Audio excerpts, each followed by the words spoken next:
Hulk ভাইয়া, আমাকে তাড়াতাড়ি পুলিশ স্টেশনে পৌঁছে দাও, আজ অনেকগুলো কেস শেষ করতে হবে।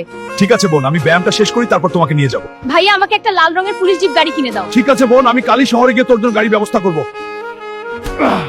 ম্যানেজার সাহেব, এই লাল জিপ গাড়িটার দাম কত? দূর হয়ে এখান থেকে ভিখারি, এই গাড়ির দাম 5 কোটি টাকা। এটা কেনার সামর্থ্য তোর নেই। ম্যানেজার আমাকে শোরুম থেকে বের করে দিল, কিন্তু যেভাবেই হোক বোনের জন্য ওই লাল জিপ গাড়িটা আমি কিনবই। যে এই বাসটিকে থামাতে পারে তাকে 4 কোটি টাকা পুরস্কার দেওয়া হবে। আমি এই বাস থামিয়েই ছাড়বো, আমাকে বোনের জন্য জিপ গাড়ি কিনতে হবে। বন্ধুরা, এই বাসটা খুব দ্রুত যাচ্ছে, আমাকে তোমাদের সাহায্য দরকার। ভিডিওটা লাইক আর সাবস্ক্রাইব করো, তারপর দেখো আমার শক্তি। তুমি বাস থামিয়ে অনেক মানুষের প্রাণ বাঁচিয়েছো, তাই তোমাকে 4 কোটি টাকা দেওয়া হচ্ছে। এই নাও পুরো 4 কোটি টাকা কাজুম বের করো। সরি ভাইয়া, সেদিনের জন্য মাফ করে দিন, আমি এখনই গাড়ি বের করছি।